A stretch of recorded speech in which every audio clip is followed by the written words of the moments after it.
পৃথিবীর সর্বকালের সর্বশ্রেষ্ঠ ত্রাস অ্যাডলফ হিটলার ৬০ লক্ষ ইহুদিকে হত্যা করার পরেও মৃত্যুর পূর্বে ইহুদিদের দোষী করে একটি গোপন চিঠি লিখে গিয়েছিলেন।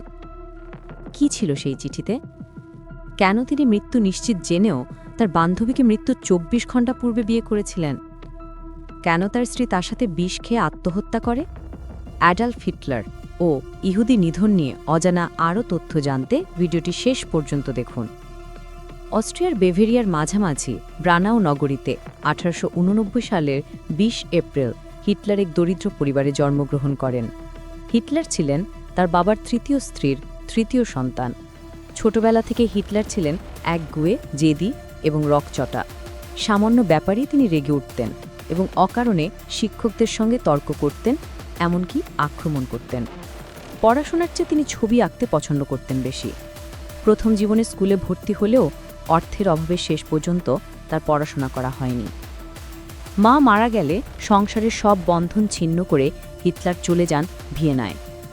সেখানে তিনি প্রথমে দিনমজুরের কাজ শুরু করেন এবং কর্মজীবনের প্রথম থেকেই তিনি বুঝতে পারেন এ পৃথিবীতে ইহুদিরা শান্তিতে কোনো ধর্মের মানুষকে কাজও করতে দেবে না, বসবাসও করতে দেবে না। তখন থেকেই তার অন্তরে ইহুদিদের প্রতি বিদ্বেষ তৈরি হয়। ভিয়েনায় থাকাকালীন তার মনের মধ্যে প্রথমে জেগে ওঠে প্রবল ইহুদি বিদ্বেষ। ১৯১২ সালে তিনি ভিয়েনা ছেড়ে চলে আসেন মিউনিখে। এখানে অনেক দুঃখ কষ্টের মধ্যে ২ বছর পার করলেন এবং ১৯১৪ সালে বিশ্বযুদ্ধ শুরু হলে হিটলার সৈনিক হিসেবে যুদ্ধে যোগ দেন। এরপর আস্তে আস্তে তার রাজনৈতিক ক্যারিয়ার শুরু হতে থাকে। ১৯৩৪ সালে তৃণমূল থেকে উঠে আসা চৌকস হিটলার এক পর্যায়ে নিজেকে জার্মান রাষ্ট্রের সর্বোচ্চ নেতা ফেয়ারার হিসেবে ঘোষণা করেন এবং অল্প দিনের মধ্যেই নিজেকে দেশের অবিসংবাদিত নেতা হিসেবে প্রতিষ্ঠিত করেন। ১৯৩৫ সালে তিনি এক নতুন আইন চালু করেন। আইনের মাধ্যমে তিনি দেশের নাগরিকদের দুটি ভাগে বিভক্ত করলেন, কারণ তিনি শুরু থেকেই চেয়েছিলেন তার দেশে একটি ইহুদিকেও তিনি থাকতে দেবেন না। তাই কৌশল করে এই আইনে ইহুদিরা জার্মানিতে বসবাসের অধিকার পেলেও নাগরিকত্ব হারিয়ে ফেলে। হিটলার তার সমস্ত ক্ষমতা নিয়োগ করলেন সামরিক শক্তি বৃদ্ধিতে। বিশ্বজয়ের স্বপ্নে মত্ত হয়ে ১৯৩৯ সালের ১ সেপ্টেম্বর জার্মান বাহিনী তার পার্শ্ববর্তী দেশ পোল্যান্ডকে আক্রমণ করে এবং সেই দিন থেকেই শুরু হয়ে যায় দ্বিতীয় বিশ্বযুদ্ধ। বিশ্বজুড়ে একের পর এক ইহুদি শক্তিকে হত্যার মধ্য দিয়ে একের পর এক দেশ দখল করতে থাকেন হিটলার। ৩ বছরে হিটলার প্রায় ৬০ লক্ষ ইহুদিকে হত্যা করেছিলেন।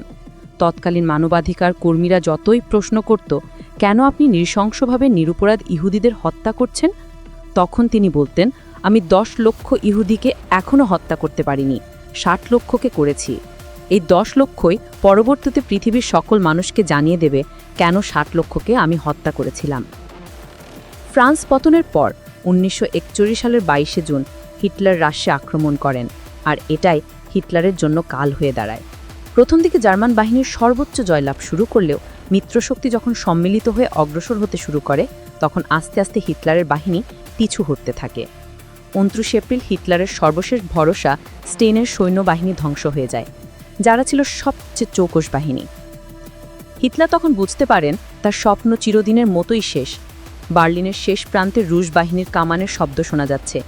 এই পরিস্থিতিতে হিটলার তার সঙ্গিনী ইভাকে বার্লিন ছেড়ে চলে যাওয়ার প্রস্তাব দেন, কিন্তু ইভা তা গ্রহণ করেননি। ২৯ এপ্রিল মধ্যরাতে বাংকারের মধ্যেই ছোটখাটো আয়োজনের মধ্য দিয়ে হিটলার ইভাকে বিয়ে করেন। বিয়ের পর হিটলার তার সঙ্গিনীর সঙ্গে শ্যাম্পেন পান করেন। ভাবা যায় কতটা বিকৃত মস্তিষ্কের লোক হলে মৃত্যু নিশ্চিত জেনেও শ্যাম্পেন পান করতে পারে, আবার বিয়েও করতে পারে। এবং মৃত্যুর কিছুক্ষণ পূর্বে ঠান্ডা মাথায় ২টি চিঠি লেখেন। একটি চিঠিতে তার সকল কর্মকাণ্ডের জন্য দায়ী করেন ইহুদিদেরকে। সেখানে তিনি লিখেন, পৃথিবীর জন্য হুমকিস্বরূপ একটি জাতি, তারা হলো ইহুদি। আর অন্যটিতে নিজের সব সম্পত্তি তার পার্টিকে দান করে যান, তথা পুরো জার্মান রাষ্ট্রটাকে দান করে যান। ৩০ এপ্রিল ১৯৪৫ সাল বার্লিনের চারিদিক অবরোধ করে ফেলেছে লাল ফৌজ। হিটলার বুঝতে পারেন যে কোনো মুহূর্তে তিনি লাল ফৌজ বাহিনীর হাতে বন্দী হতে পারেন। ওই দিন বিকাল ৩:৩০টার দিকে তিনি বাংকার থেকে ৫০০ মিটার দূরে গিয়ে তার সহযোগীদের সঙ্গে শেষবারের মতো দেখা করে এলেন। এ সময় তিনি তার সহযোগীদের বললেন, তার মৃত্যুর পর যেন তার লাশ এমনভাবে পোড়ানো হয় যে তার দেহের কোনো অংশও যেন শত্রুদের হাতে না পড়ে। এর কিছুক্ষণ পরেই গুলির শব্দ শোনা গেল। হিটলার নিজেই পিস্তল দিয়ে আত্মহত্যা করলেন। আর এর আগেই তার সদ্য বিবাহিত বউ ইভা বিষ পান করে দুজনেই হাতে হাত মিলে আত্মহত্যা করেন। চারিদিক থেকে তখন গোলা এসে পড়ছে। তখন হিটলারের 2 সেনা তার মৃতদেহ কম্বল দিয়ে মুড়িয়ে বাগানে নিয়ে এলো। সেই অবস্থাতেই তাদের পেট্রোল ঢেলে আগুন লাগিয়ে দেওয়া হলো। গোটা বিশ্ব যখন ধ্বংসের খেলায় মেতে রইল, আর ঠিক সেই মুহূর্তে নিজের ধ্বংসটা যেন এক প্রকার সেলিব্রেশন করলেন অ্যাডলফ হিটলার নামের এই মস্তিষ্ক বিকৃত এই স্বৈরশাসক।